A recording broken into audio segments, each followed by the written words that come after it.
SSC के सबसे important चैप्टरों में से एक है अलजेब्रा। अगर मैथ्स की बात की जाए, एसएससी सीजीएल 2021 मेंस में जो अलजेब्रा के क्वेश्चंस आए उसमें थोड़ी सी गिरावट देखने को मिली।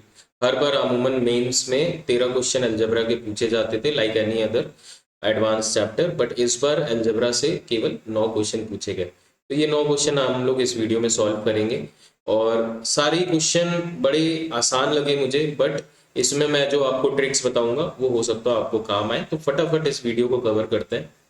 आपको वैल्यू दी हुई है x प्लस 1/x के होल स्क्वायर की, जो कि है 3, और हमें x की पावर 6 निकालनी है। तो हम पहले x प्लस 1/x निकालेंगे।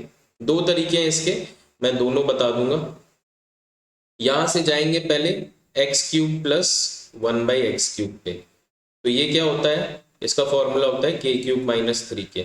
यहाँ से आप देखेंगे अगर मैं √3 का क्यूब करूंगा तो ये 3√3 आएगा, और ये भी अगेन 3√3 आएगा, और ये 0 होगा। ये आपको याद रखना है, कभी भी x प्लस 1/x की वैल्यू अगर √3 है तो मेरा x³ प्लस 1/x³ हमेशा 0 आएगा। ठीक है, इतना सॉल्व करेंगे आप, एटलीस्ट 15-20 सेकेंड वेस्ट होंगे। तो ये चीज आपको एटलीस्ट याद होनी चाहिए अलजेब्रा पॉइंट ऑफ व्यू से।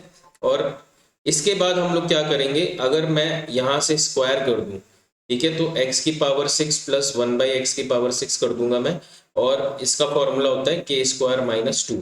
तो अगर 0 है, 0 k की जगह रखेंगे तो यहाँ आंसर आ जाएगा -2। ठीक है, सिंपल सा क्वेश्चन था। अब अगर मैं इसको दूसरी तरीके से करके देखता हूँ, देखते हैं क्या हो रहा है। x को इसको खोलते हैं तो ये हो जाएगा x² + 1/x² + 2 = 3। यहाँ से अगर मैं देखूं तो मुझे x² + 1/x² की डायरेक्ट वैल्यू मिल गई 1, और यहाँ से मैं इसका क्यूब कर दूंगा। ठीक है, तो हम लोग कहाँ जाएंगे, x की पावर 6 पे सीधे, और फॉर्मूला अगेन क्या लगेगा, k³ - 3k। अब आप इसे सॉल्व करेंगे तो देखिए यहाँ पे 1 आ जाएगा -3, और आंसर अगेन आपका क्या आ जाएगा -2, है ना।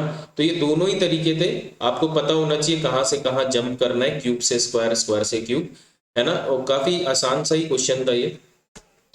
अब इसके बाद ये वाला क्वेश्चन है, देखिए ये वाले क्वेश्चन कुछ टाइम के लिए आना बंद हो गए थे। कोई ना कोई कंडीशन जरूर दी होती थी, या अगर आप वैल्यू एजम्पशन करेंगे तो आपका न्यूमरेटर या डिनोमिनेटर कुछ 0 आ जाया करता था।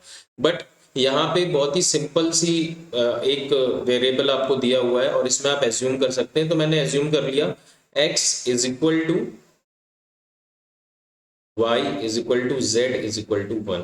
अगर ये मैंने वैल्यू रख दी यहाँ पे तो ये आ जाएगा 3 इंटू, ये भी वैल्यू मेरी 1 × 1, मतलब कि तीनों मिला के 3 आ जाएंगे, और इधर 1 × 1 × 1 -1, नीचे 2 × 2 × 2 ये 8 आ गया, यानी कि 8/8 आंसर मेरा क्या आ गया, 1, है ना। तो यहाँ पे आप देख लीजिए, अगर कोई कंडीशन नहीं दी है, और एक बार वैल्यू पुट करके देख लीजिए कि उस वैल्यू पे न्यूमरेटर या डिनोमिनेटर 0 नहीं आना चाहिए, तो फिर आप कोई भी वैल्यू रख के देख सकते हैं, आंसर सेटिस्फाई होना चाहिए। अगर दो ऑप्शन कोई ऐसे तरीके से बिना कोई कंडीशन के आपको मिलते हैं सही, तो वो पक्का गलत क्वेश्चन में कंसिडर किया जाएगा आफ्टरवर्ड्स। क्वेश्चन नंबर 3 देख लीजिए। यहाँ पे देखिए, मैं आपको वैसे तो कुछ खास इसमें है नहीं, आप डायरेक्ट रैशनलाइजेशन करना है, बट मैं आपको छोटी सी बात बताऊंगा जिससे थोड़ा आपका टाइम बच सके। ठीक है, आप क्वेश्चन सॉल्व कर रहे हैं तो एटलीस्ट हम लोग इतना जरूर सीखें कि कुछ वीडियो से हम लोग इनपुट जरूर लेके जाएं। अच्छा, यहाँ पे देखिए रैशनलाइजेशन कुछ इस तरीके से होता है, साइन चेंज करके। अब अगर मैं यहाँ से सॉल्व कर लेता हूँ पहले, तो ये स्क्वायर हो जाएगा 7 + 5 + 2√7 × 5 यानी कि 35, और ये आ जाएगा 7 - 5 2। ये वैल्यू आ गई मेरी 12 + 2√35/2 यानी कि 6 + √35। ये मैं बोल सकता हूँ, ये मेरी वैल्यू आ गई।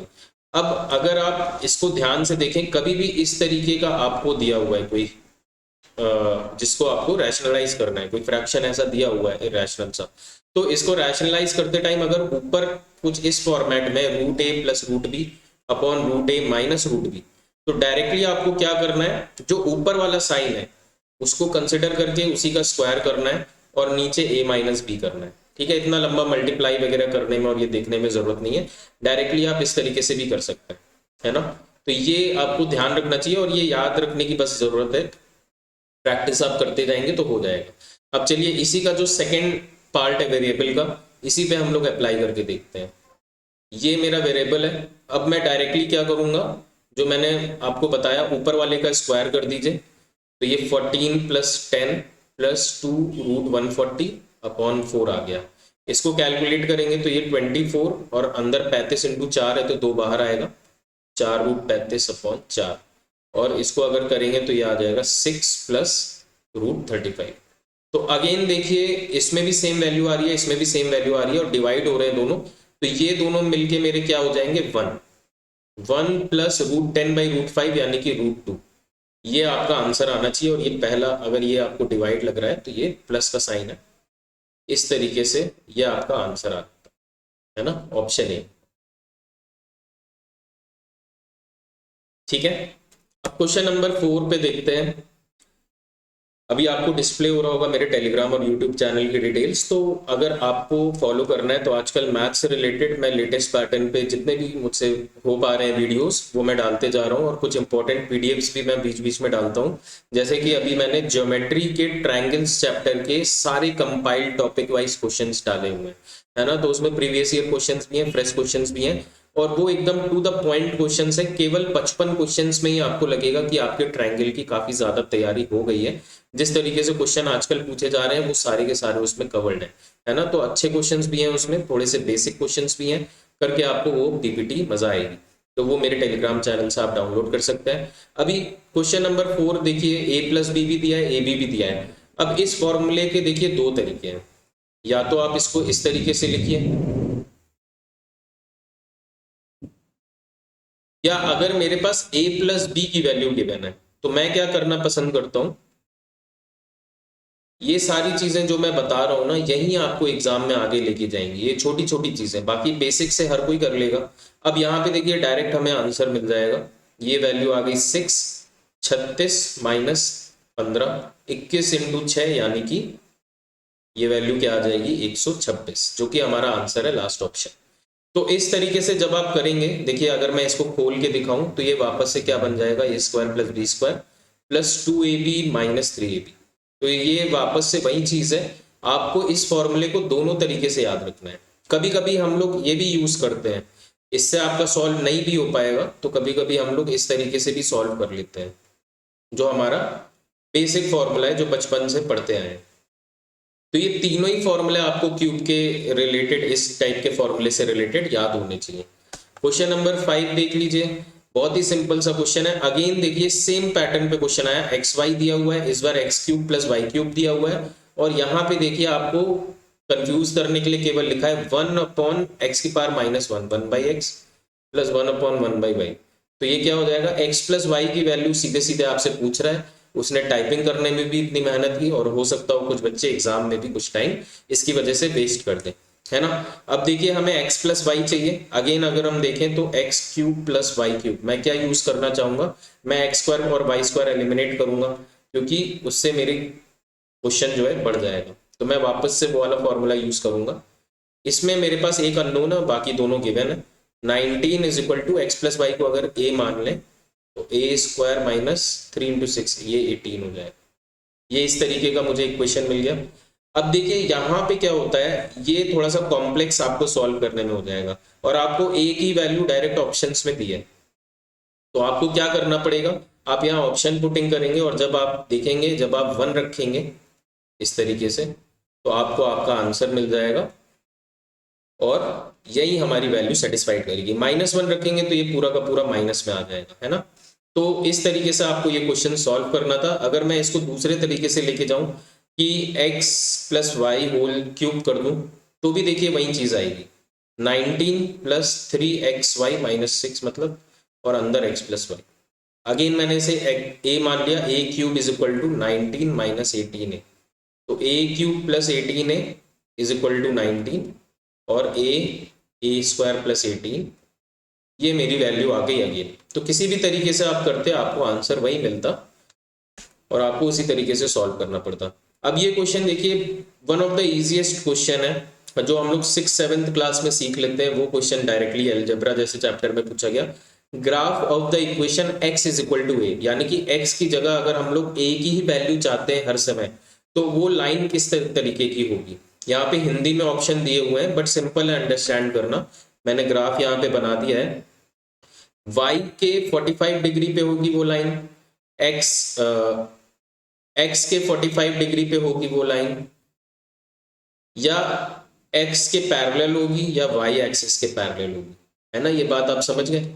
अब अगर मैं यहाँ पे बनाना चाहूँ, मैं मान लेता हूँ a पॉइंट कहीं भी हो सकता है, x इज इक्वल टू ए मैंने मान लिया, ये वो है x इज इक्वल टू ए, क्योंकि x एक्सिस ऐसे चलता है ना, मैंने मान लिया a इज इक्वल टू 2 है, तो यहाँ पे ये 1 आया, यहाँ 2 आया, ये मतलब a की वैल्यू हो गई।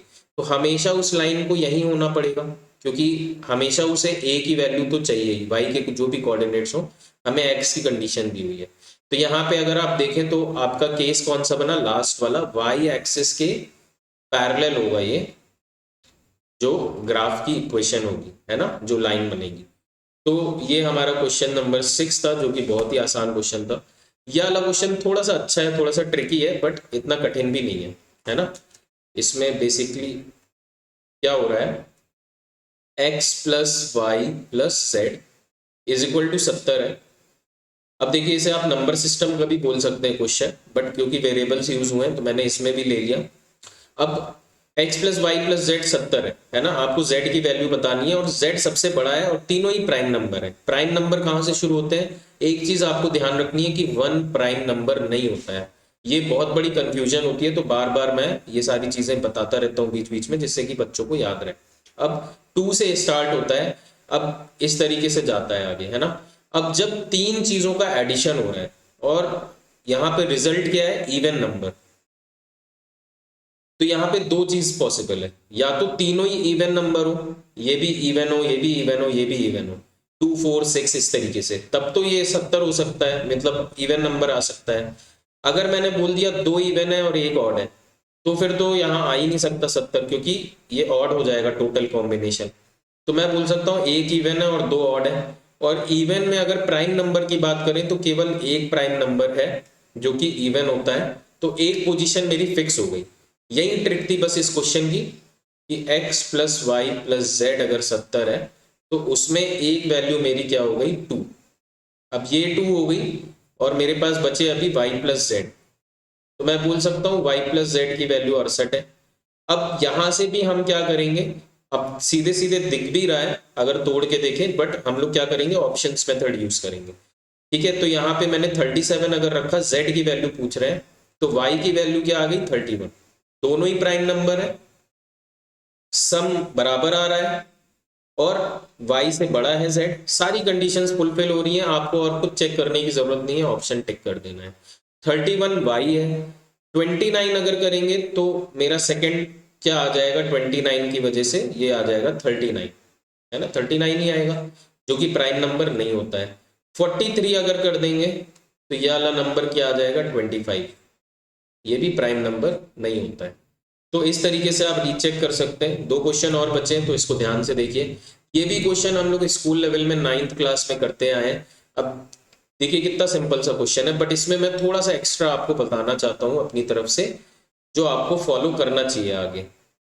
देखिए इस तरीके का क्वेश्चन है, हमें x और y की डायरेक्टली वैल्यू पूछ ली है, ये भी नहीं दिया है पिछले एडिशंस की तरह कि यहाँ पे भी एक इक्वेशन लिखी हो, यहाँ पे सीधे x और y की वैल्यू, तो हम लोग जो सब्स्टिट्यूशन मेथड या एडिशन सब्ट्रैक्शन जो भी यूज करते थे स्कूल में, वही यूज करना है यहाँ पे। बट एक चीज है, जब इस तरीके का होता है 2 और 3 रिवर्स कर दिए जाते हैं, जो कॉन्स्टेंट्स होते हैं, तो हम क्या करते हैं, एक इक्वेशन को 3 से मल्टीप्लाई करते हैं और एक को 2 से मल्टीप्लाई करते हैं।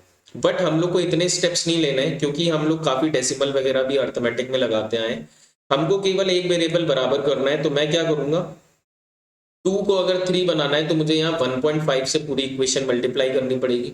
मैं डायरेक्टली 1.5 से क्यों ना करूं, क्योंकि मुझे आसान होगा। यहाँ पे आ गया 3x, ये भी दिख रहा है, 3 और 1.5 कितना हो जाएगा, 4.5y, और 12 और 6 कितना हो जाएगा, 18।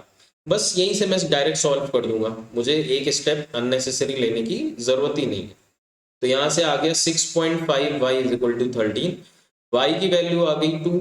और आप देखिए अगर y मेरा सारों में ही 3 एक 2 में कॉमन दिया है, बट हमें चाहिए 2 और वो किसी और ऑप्शन में नहीं दिया है, तो हमें यहाँ से x निकालने की जरूरत नहीं। अगर मैं केवल चेक करने के लिए मेरे पास एक्स्ट्रा टाइम है, डालूं यहाँ पे, तो 2x plus 3y is equal to 12 दिया था। यहाँ से मैं सॉल्व करूंगा तो 2x plus 6 is equal to 12, 2x is equal to 6 और x की वैल्यू क्या आ जाएगी, 3। अब लास्ट क्वेश्चन पे पहुंच गए हैं, ध्यान से देखिएगा ये वाला क्वेश्चन। अब सोचिए आप अलजेब्रा में मेंस जैसे पेपर में एक ही सिंगल आइडेंटिटी से, जो कि x cube plus y cube वाली आइडेंटिटी है, उससे 3 क्वेश्चन पूछे गए। 2 क्वेश्चन ऑलरेडी सॉल्व कर लिए और ये वाला क्वेश्चन भी उसी से। अब आप सोचिए इतनी सारी आइडेंटिटी, 50 आइडेंटिटी है उस चैप्टर में, और एसएससी को या टीसीएस को बस यही एक आईडी मिली जिससे 3 क्वेश्चन बना दिए, वो भी बड़े सिंपल सिंपल। पता नहीं उनके दिमाग में क्या रहता है, मुझे तो नहीं समझ में आता। बट इससे क्या होता है, एक बच्चे ने जिसने ज्यादा मेहनत की है ना, उसकी मेहनत खराब जाती है, बस यही बात है और कोई बात नहीं है। यहां से मैंने फिर से वही वाली आइडेंटिटी लिखी, अगर आपने स्टार्टिंग के क्वेश्चंस देखे हैं तो आपको ये समझ में आ जाएगा। तो x प्लस वाई की वैल्यू 1 है, इज इक्वल टू 1, अंदर भी 1 माइनस 3xy आएगा। और अगर आप ध्यान से देखें तो हमें क्या पूछ रहा है वैल्यू, अगर हम 3xy को इधर ले आए तो x cube plus y cube plus 3xy की वैल्यू पूछ रहा था, जो कि आ जाएगी किसके बराबर, 1 के बराबर। तो मैं काफ़ी अनसेटिस्फाइड हूँ जो अलजेब्रा का लेवल एसएससी मेंस का या सीजीएल का खासकर रहता है, इवन सीएचएसएल और सीपीओ का, वो काफ़ी हाई रहता है, हर साल कुछ नए क्वेश्चन देखने को मिलते हैं। बट इस बार मेंस में पता नहीं क्या रीज़न था कि इन्होंने क्वेश्चंस काफ़ी सिंपल बनाए, और मैंने आपको जो भी चीज़ें सिखाई हैं वो हो सकता है इन सिंपल क्वेश्चंस में भी आपको कुछ नई चीज़ें सीखने को मिली हूँ, कैसे अपना टाइम कम करना है क्वेश्चन सॉल्व करते टाइम। तो इन सारी चीज़ों को आपको प्रैक्टिस करना है, और आपको मेरी शुभकामनाएं ढेर सारी। ऑल द बेस्ट, और मैं मिलूंगा फिर से आपसे एक नए वीडियो के साथ।